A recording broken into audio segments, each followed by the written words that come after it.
A leader has to take the risks. Margot, what's going on? You're on mute. My God. Hi, how are you? I'm doing great. How are you? Good. Are you in Los Angeles? I am in Newport Beach, actually. We're kind of close by. I know. You're in LA, right? I'm actually in Laguna now. Oh, okay. So we're way close. Yeah. I know. 10, 15 minutes. Yeah. For some reason, I thought you were in LA, but that's awesome. Yeah. No. I'm just down the street. So how's life? What's new? Life's amazing. I'm going back to school to get my doctorate. I've been kind of searching. I'm staying at my family's beach house right now, but I'm looking to buy my first place. I've been kind of on a hunt for a while, but. So you got an interesting story, Margot. You almost died. What happened? Yeah, so I went through a long neurological disease and basically had to like find my own cure to I was like bedridden for a really long time.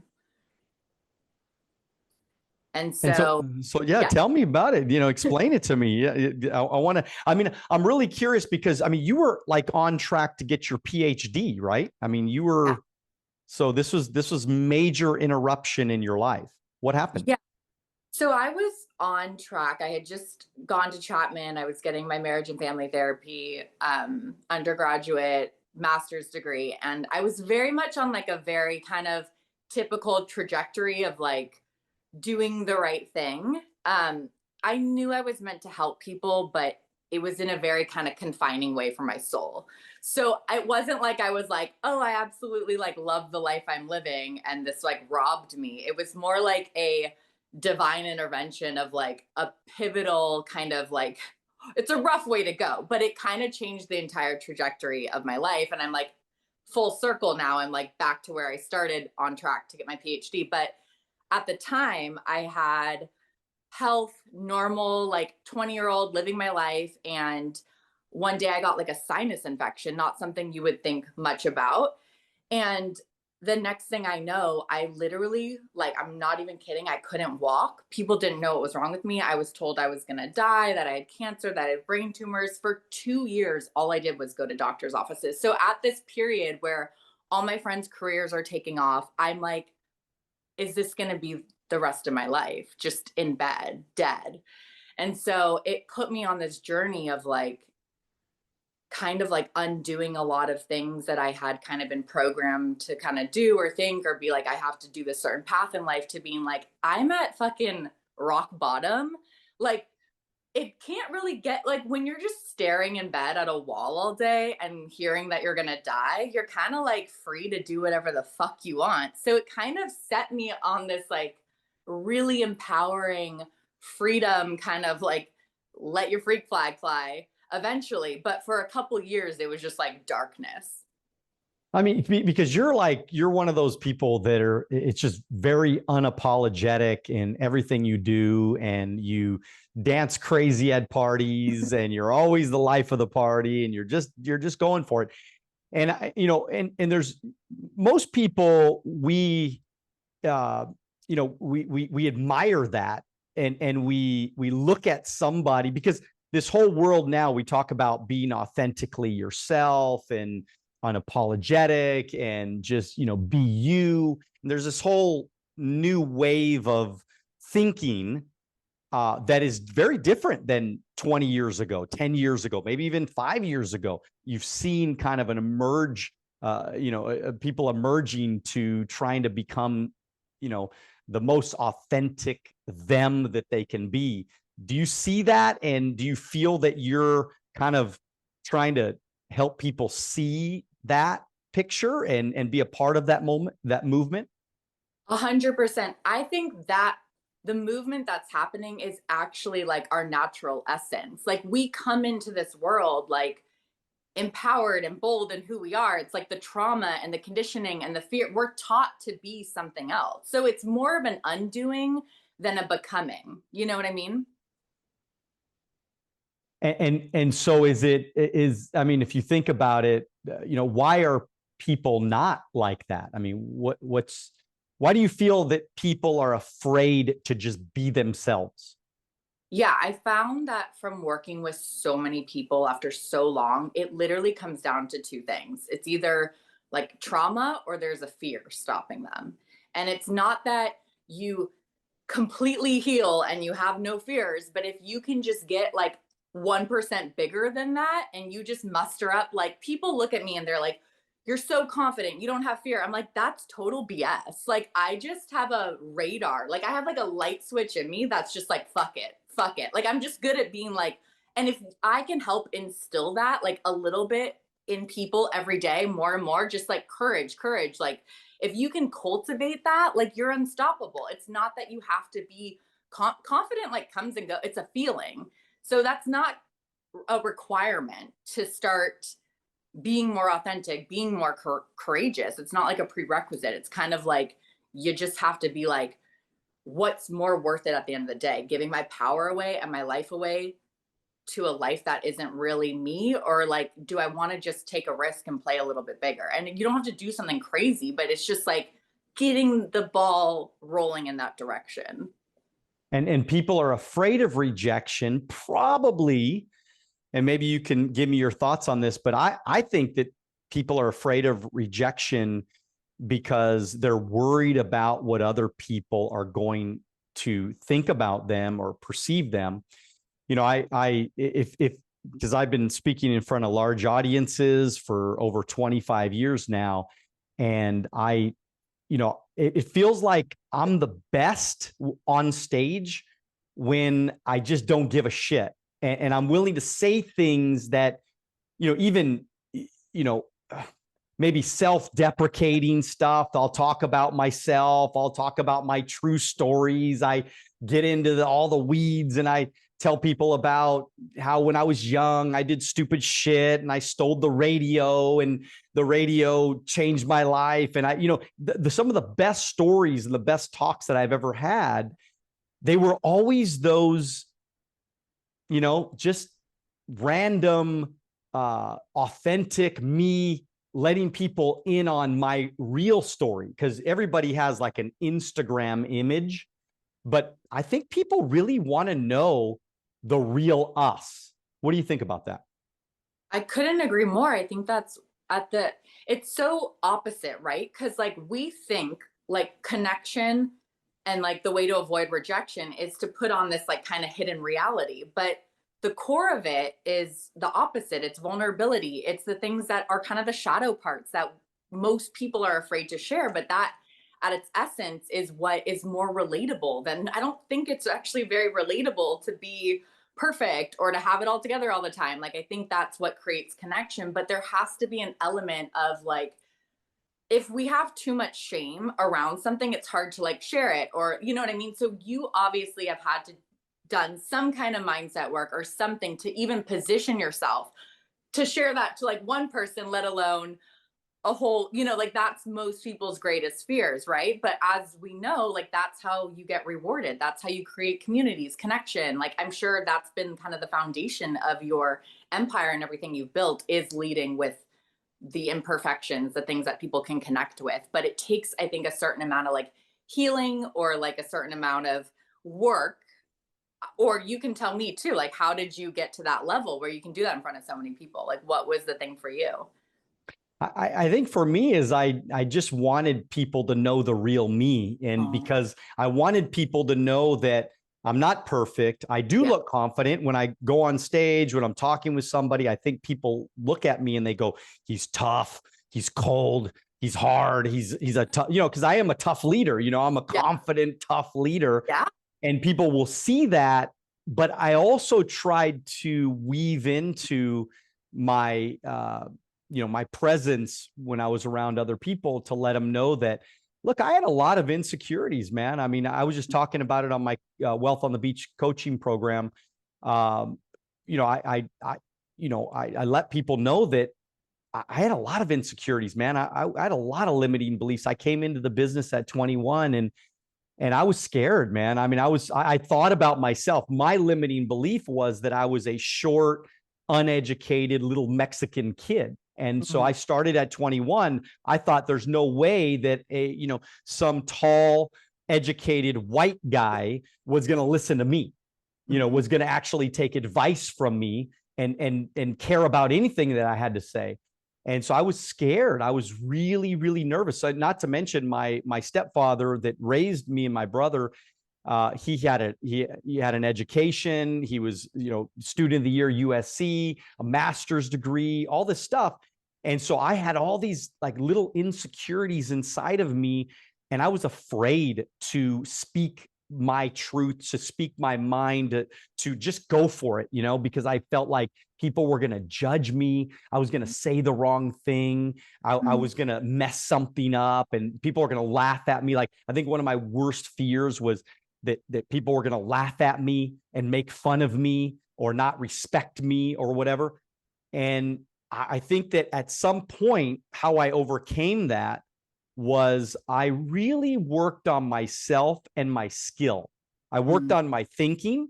I mean, I Mhm. attended a lot of self-improvement seminars. I started crushing my limiting beliefs by realizing that I did know a lot of shit, right? I actually was pretty smart. I'd Mhm. studied more than I was state licensed in all the areas that I had taken tests to be able to do what I was doing. And I had been training every single week with all these millionaire, examples. And I really knew my stuff. And then eventually I said, wait a minute, I got all of this proof that I actually do know what I'm talking about, that I am good at what I'm doing, that people should respect what I'm doing. And then I just said, I'm not going to apologize for who I am anymore. I'm just going to go be me. I'm going to get out in front of everybody.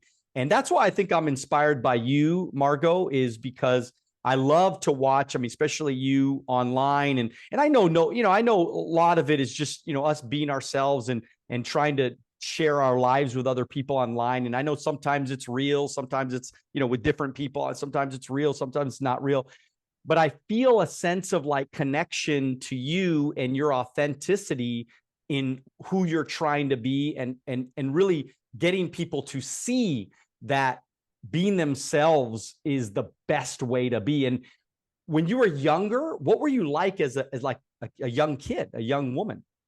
Yeah, yeah. So one thing that I like love is that when people meet me, they feel like they know exactly who they're going to get. Like it's so that, and because I don't lead with trying to be perfect, I don't lead with that. And I think that it takes this like weight off when you can share the things that you wouldn't, like share about, like, my illness journey and all kinds of things. But as a kid, I was pretty much like kind of how I am now. Like I was very energetic.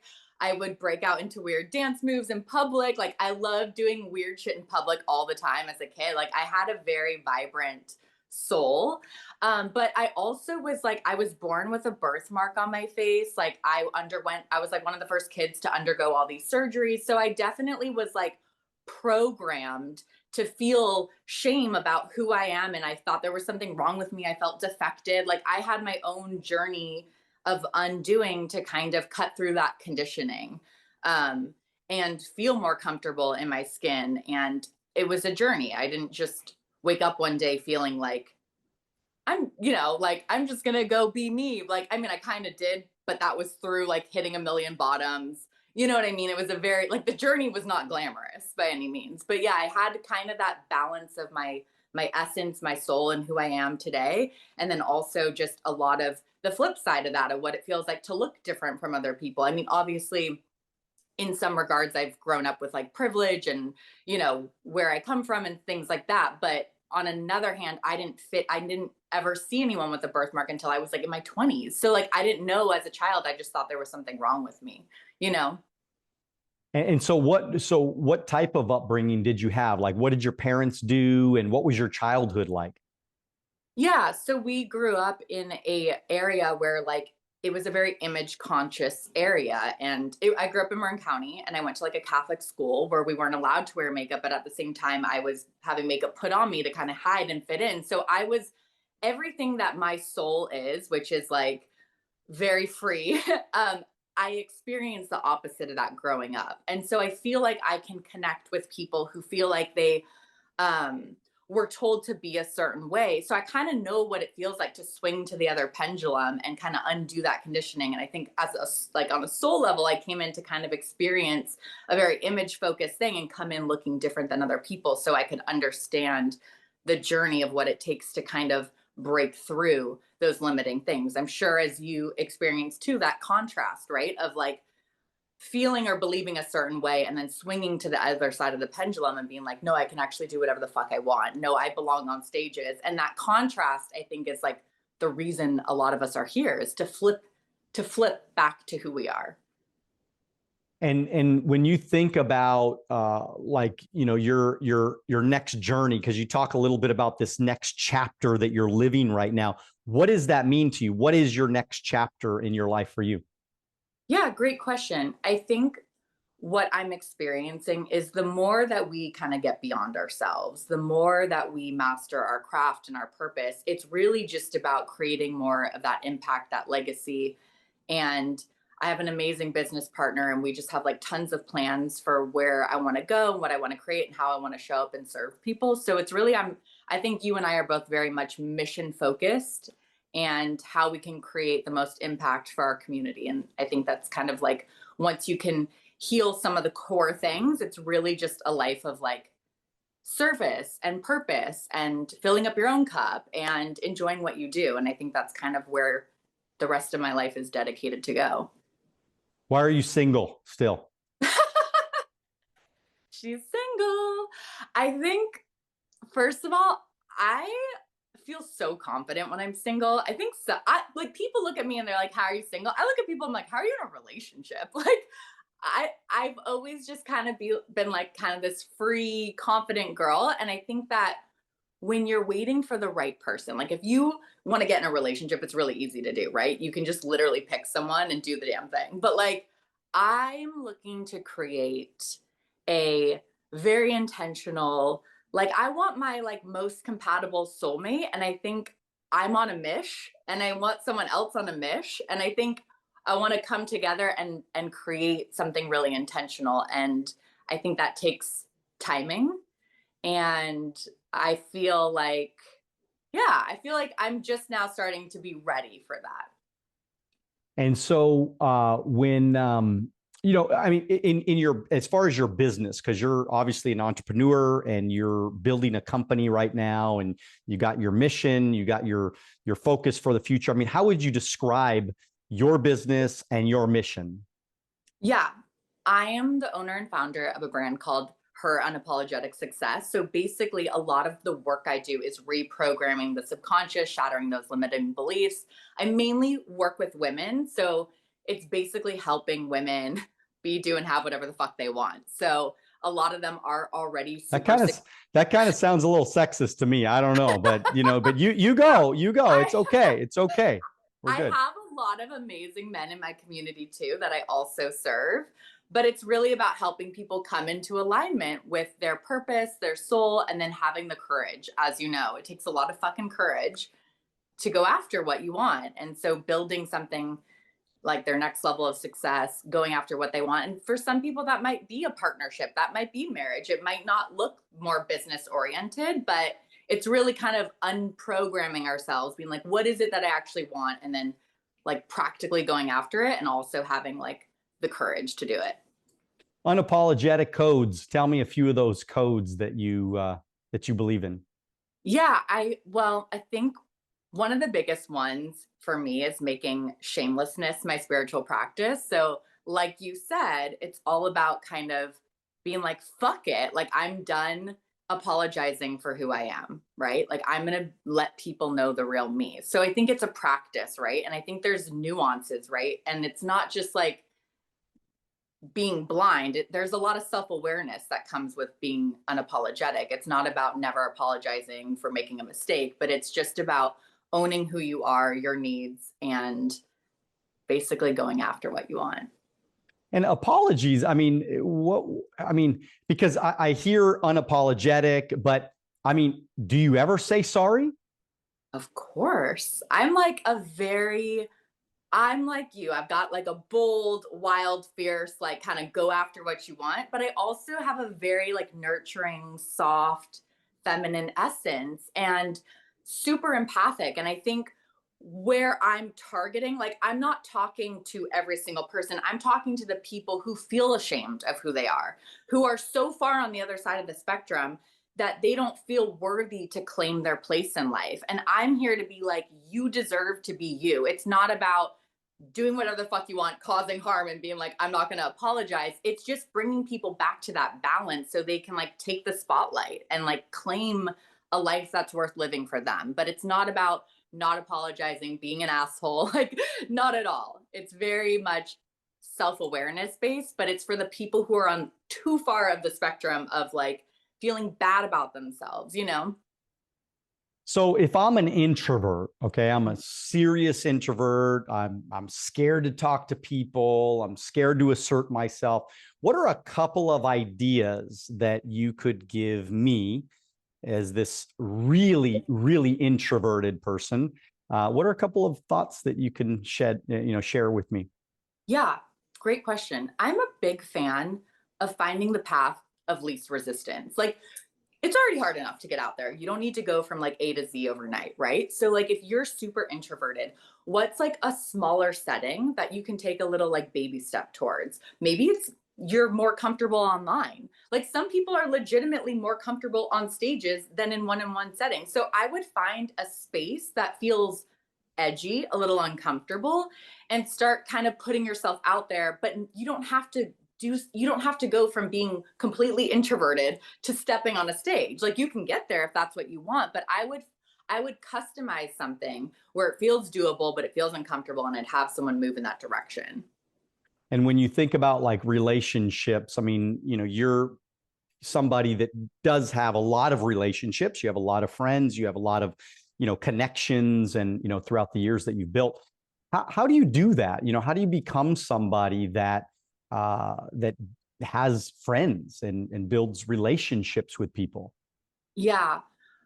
To be honest, like it's always been something that's come very naturally to me. And I think because of certain life experiences I've had, and I think just coming in as like a very empathic person, connecting with people and like caring about people and like wanting to know people's stories, I think is like, I also come in very disarmed. Like I'm not trying to, like you, my intention is always to connect, to help people create more confidence, to feel good about themselves. So I think when you come in disarmed and you're not thinking about you, you're thinking about something bigger than you or creating connection or purpose, it's actually quite natural. I know it's not for everyone, but I think the only reason it's not is because we're stuck in our own fear in our own way. But I think for most people, if you can get beyond the voices in your head or the things that are holding you back, it's our natural state is to connect. And relationships, I mean, are relationships important if you want to have success in your life? Yeah, I think relationships are the foundation of a lot of success. I think at the end of the day, you can have the money, the accolades, the recognition, but it's pretty empty at the end of the day if you don't have the support, the love, the community. I think that you'll people find quickly that it's not in the things that we're told, that those things can help and those things are great, and there's not like materialism is great. We're here to like experience it, enjoy it. There's no shame about it, but I think that there's a lack of substance if it's not combined with who we're building our lives with, who we're sharing things with at the end of the day. And I think we all kind of get to experience the lack of things when we think it's in something more superficial. Yeah, I mean, relationships, in my opinion, I mean, it is the foundation of everything that I've ever done in my life. Is every day I get up and I just think to myself, what relationship could I build today? What new person can I meet and have a relationship with, just to connect? And it could be as small as, hey, I believe in you. I tell my agents, I have a financial organization, about 1,500 licensed agents, 55 locations. And I tell them, as when I'm training them, I always say that every day, make sure you tell somebody that you believe in them. Tell somebody that you think they're special, because I believe that every single person on this planet, whether they admit it or not, we all need somebody to say, I believe in you. And I think you're special. I think you're different. I think you're going to be somebody. I think that you're going to have success in your life. And it's just because it could be, you know, we've all heard those stories of that one teacher, you know, that said that one thing to that student when they were in the third grade, and then they ended up becoming a billionaire because of that one teacher, you know, that one, you know, little comment that the teacher made. And then on the flip side, right, you hear about those kids that, you know, that they fail and burn and they have a horrible life because of why? Because of what the teacher said, right? They said you're going to be nobody and you're never going to amount to anything and blah, blah. And so I think it's so important that we breathe life into other human beings, constantly breathing life into other people. And I think, you know, having empathy for what people are going through is really, really important. As long as we don't, as long as we're not so empathetic that we tell people just what they want to hear, because sometimes people need to, you know, they need you to tell them what they need to hear, not always what they want to hear. And sometimes I think, you know, empathy, yes, it's very, very important, but sometimes we can be so empathetic that we're like, oh, don't worry about it. You're okay. You know, it's, you know, don't, you know, I know you screwed up 14 times and you keep doing the same mistake over and over again, but don't worry about it. Nobody's going to care. And then you go, well, wait a minute. Now you're like just trying to appease the person, or now you're just, you're putting them, you're keeping them in that cycle versus saying, all right, wake the fuck up. You know, you got to get your shit done. There needs to be some major changes in your life. If you don't change now, your life's not going to turn out the way you want. So I don't know. What do you think about all that? What's your thoughts? Yeah, I think being a true leader is knowing how to hold people accountable. And you also want to see people in their power, right? So if they're doing something that you know that they're more capable of better, like it's important to call people out. Like I think holding people accountable is the most loving thing. It's not about tiptoeing around their feelings. Like you have to be able to shoot people straight. Otherwise, people aren't going to get anywhere. And I think that as a leader, as you know, like you have to have the balance, right? Because you have to encourage people. People need to know they're on the right track. You want to empower them, but at the same time, it's a huge disservice if you just let people walk all over you, or if you let people just get away with things that they can be doing better for. So I think you've got to find the balance, and it can be hard. It can be uncomfortable. Like being loving is very uncomfortable because love will tell the truth, and that can, you risk hurting people's feelings, you risk losing the connection, and you have to take that risk if you really want to create a team or build a community, or really serve someone in their highest, you know? I want to crush some limiting beliefs, and I need to know, like, give me a couple of tips on how I'm going to crush the limiting belief of blank. The first thing, if you want to fucking smash something, action. Like you can smash, you can blow steam through something just by taking crazy action. The thing is, most people are too afraid to even get started. So I think that's where you can reprogram your mind through a million different ways. I love theta healing. It's a way to kind of connect to the subconscious, reprogram. It's one of the quickest ways. But you have to remember, like if you're dealing with a theme and you've been this way your entire life, it's not an overnight thing. So I think sometimes just giving her the space to be like, all right, here's this thing that I've really struggled with. I'm going to give myself a year, 2 years to fucking master this. And when we give ourselves a little bit of like make it like a game and be like, I'm going to take some time and space and I'm going to conquer this. And I'm not going to try to like do it all overnight, but like, I'm going to move the needle. And I think when you can kind of be a little gentle, but also push the needle, it makes things easier and more fun too. But there's a million ways to reprogram. Meditation, you know, theta healing. There's like a zillion different ways to do it. I think it's figuring out what works for you. Okay, explain theta healing, because I don't think a lot of people know what that is. Not a lot of people know what theta healing is, but basically it uses kinesiology to muscle test what your subconscious is actually holding through your own body. So a lot of people might think like, oh, I believe this thing, but when you actually go to muscle test it, they believe something totally different. So it blows people's minds to be like, oh, wow, there's a way I can actually check with my body, see what I'm actually holding. And then there's a way to clear it really quick, like instantaneously. And people find it's basically what I call it, like therapy on steroids. So people are getting results way faster because instead of working with that small conscious mind where they're trying to like reprogram through affirmations, it's basically like wiping programs and programs all at once, very quickly, gently, and then they can check it afterwards to make sure it cleared. So that's kind of what I that's kind of the foundation of what I do to help people move the needle faster. And for yourself, what do you do to stay so healthy and vibrant and and to have so much more energy? Because obviously you have more energy than most people. So how do you do that? And where does that come from? And what sort of practices do you have that are aligned in your life?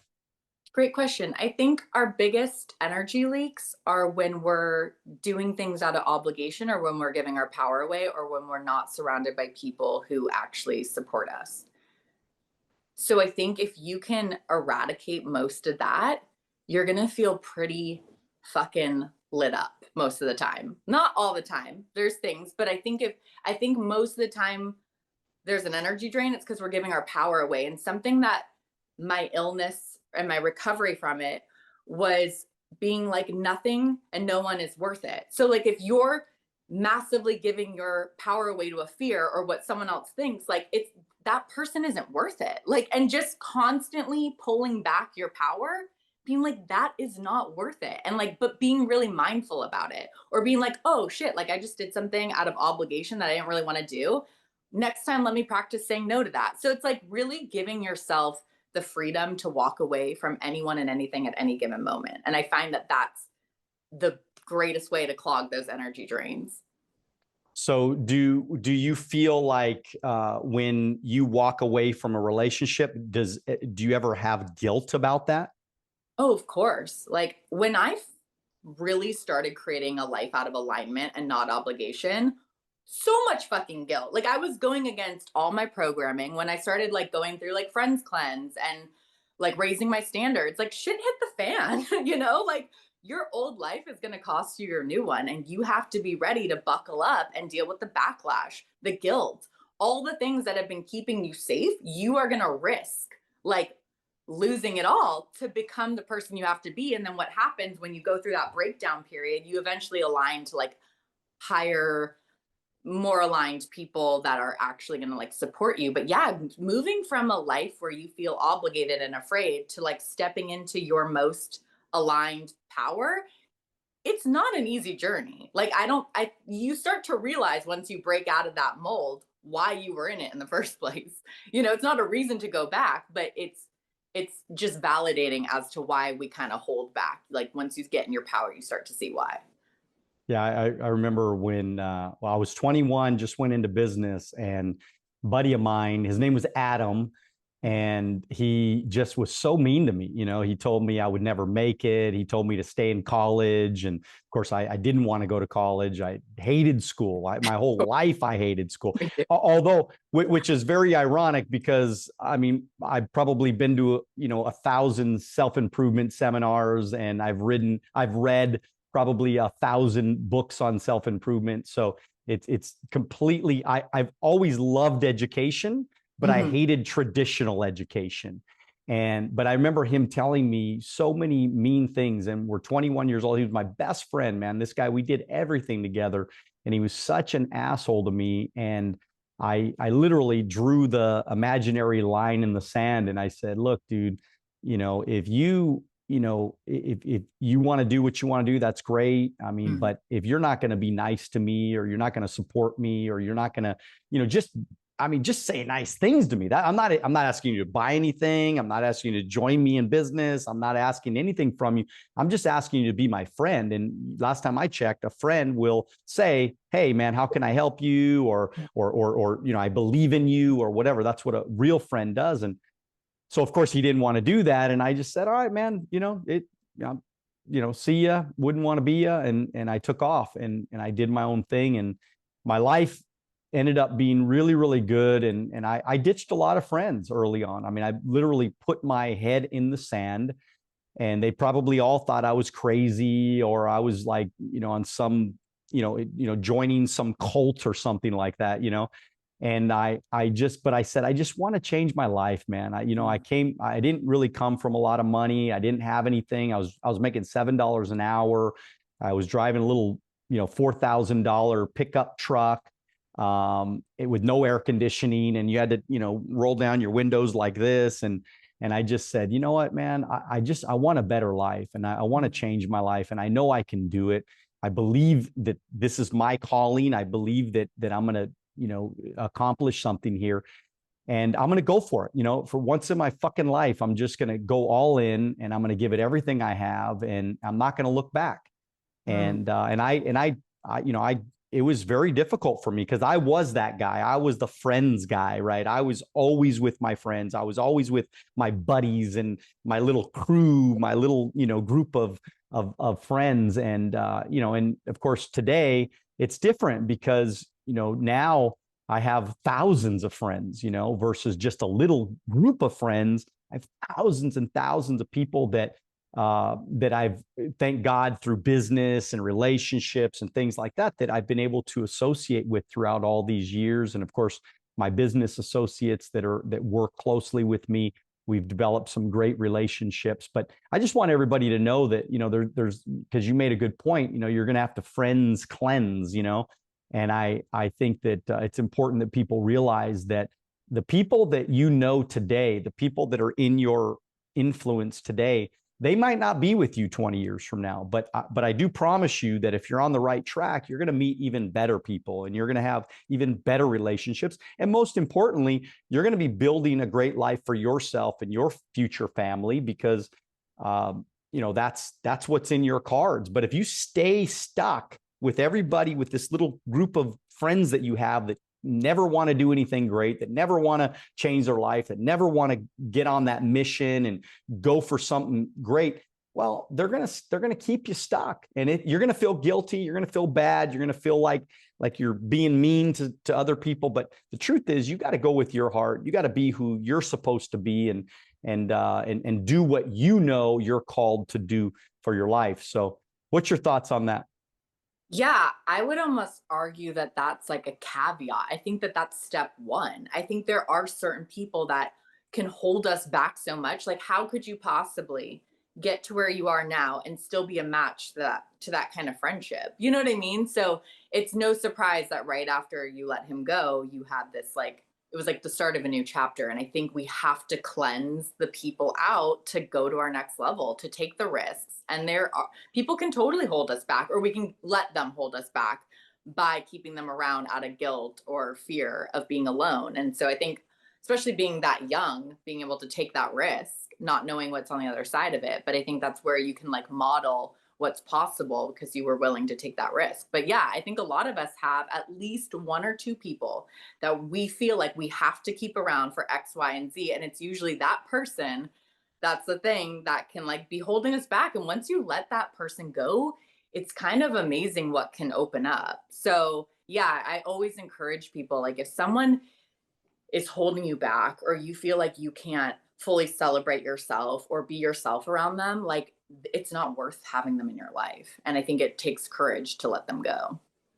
We live in a world of course, we're inundated with politics, we're inundated with businesses, we're, of course, social media, and we're living in a different world than it was 20 years ago, and you think about things like cancel culture and things like that. I mean, what are your thoughts about like this, a little bit of that thought that people get canceled for being themselves or thinking what they want to think, or this feeling that, in today's world, I mean, really, it's, if you speak your mind, I mean, even though it's legitimate, even though it's the facts, even though it's what you truly believe, not trying to harm anybody, not trying to be mean to anybody, but something of truth, and they cancel you. I mean, is this a good direction? Like you can't, freedom of speech is almost gone, really.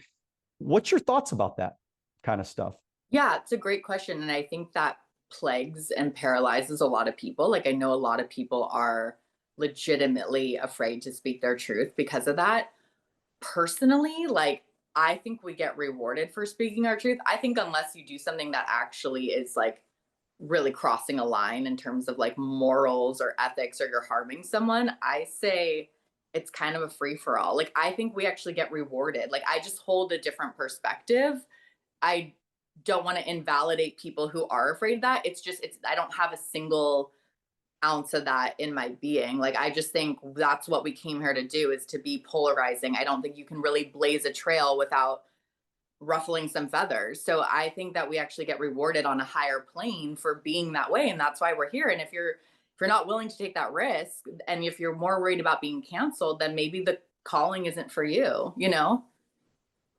Yeah, I mean, I think people are legit afraid to really speak their mind about Yeah. what's happening in the world. I mean, politically, I mean, I think it's kind of a scary time, because we are coming to that kind of those crossroads that the country's completely divided. There's 50% on this side, there's 50% on this side, and there's so much division. And I think that at the end of the day, if we're going to get out of this thing alive as Americans, we're going to have to start allowing people to speak what they feel. And because debate is always good, violence, bad, right? Totally. Just trying to be mean, bad, right? I Yeah. mean, racism, bad. I mean, there's a lot of things that are bad, and we know, Right. and as human beings,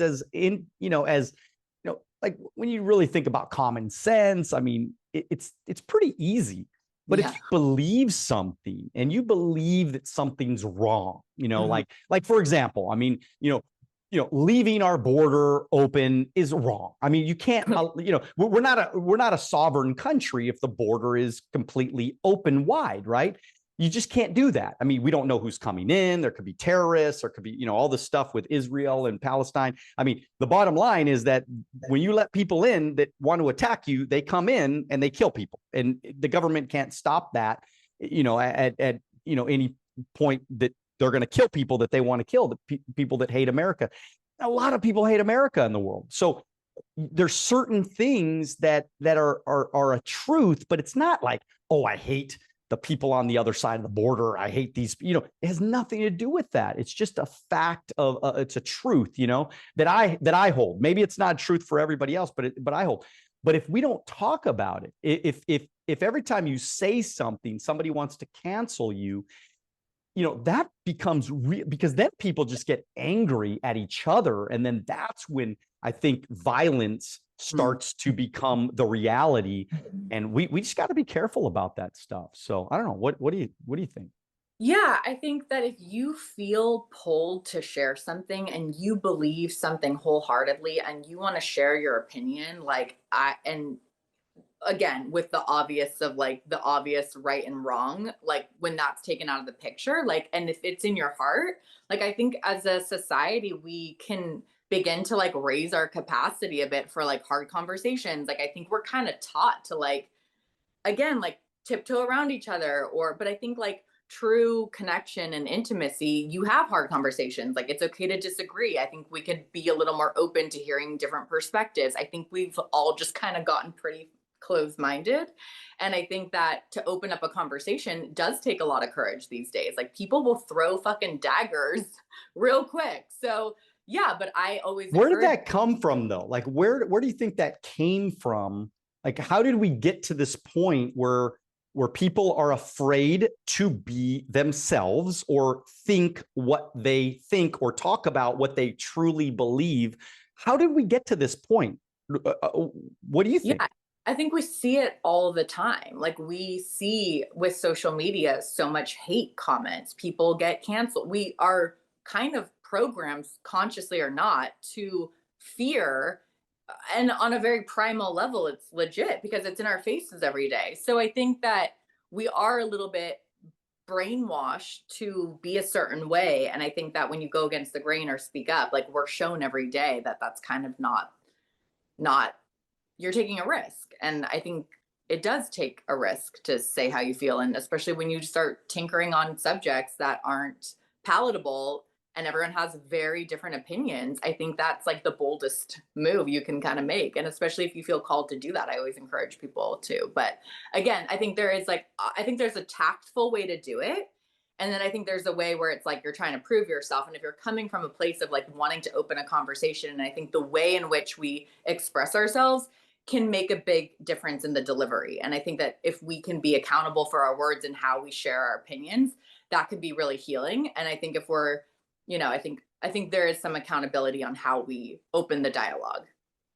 Yeah, we're gonna get definitely comments because we've said fuck around 10 times today at least.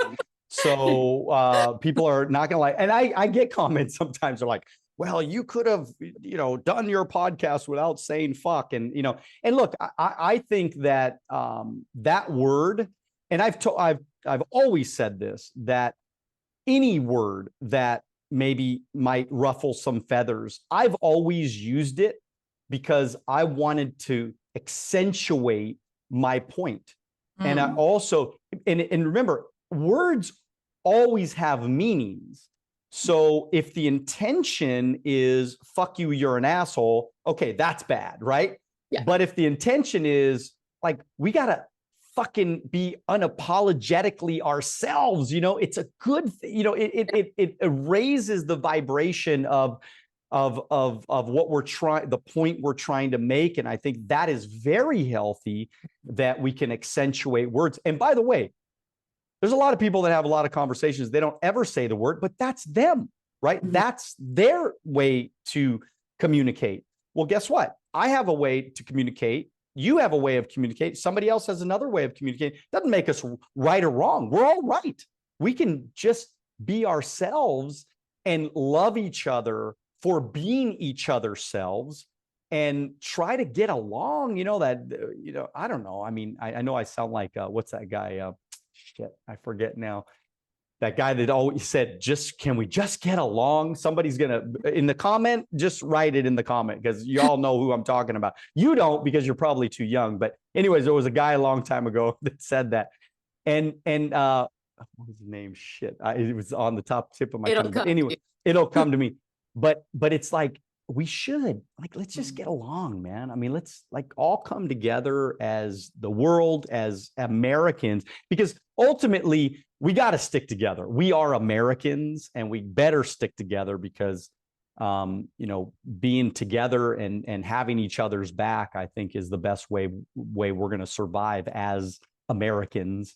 Because just like every empire, you don't take care of it, eventually it's coming crumbling down, So I think it is important that we're ourselves, and we allow people to be themselves. We allow people to speak their mind, and we allow people to have healthy debate about every subject without feeling like, somebody's going to cancel you. So, hey, this has been so much fun, Margot. I want you to just kind of, take a couple of seconds here or minutes and just tell us a little bit about how do we connect with you? Tell us a little bit about your online course, your programs. Tell us about your website, whatever you have to talk about. Give us a couple of minutes on you.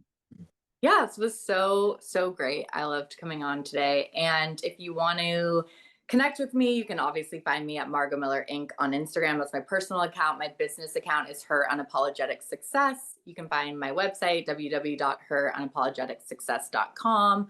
Tons of courses, free resources, ways to work with me one-on-one, but you can always just Instagram. I feel like it's the easiest way. So if you want to say hi, don't be shy. I love responding and connecting with people. So that's kind of like the quickest way to do it these days. Well, everybody's a bunch of people, they're going to be DMing you today, and they're going to say, hey, Margot Miller, we want to know what's up, man. We want to know what you're doing. And thank you so much for coming on Wealth on the Beach podcast and with Daniel Alonzo. And thank you for your wisdom. Thank you for your insight. Thank you for your unapologetically beautiful personality. And we're going to be following you, and we're going to try to support you in any way that we can. And we're going to comment on all of your posts, and we're going to like all your posts, and we're going to, tell everybody we know about you. We're going to share your stuff with our audience. We're going to cross-pollinate. and we're just going to try to help each other raise to that next level. And so I really do appreciate you and your voice and your wisdom and your mission. And we're going to be rooting for you all the way. So with that said, everybody, make sure you continue to dream bigger than ever. Get after it, but most importantly, do it now. God bless. We'll see you at the top.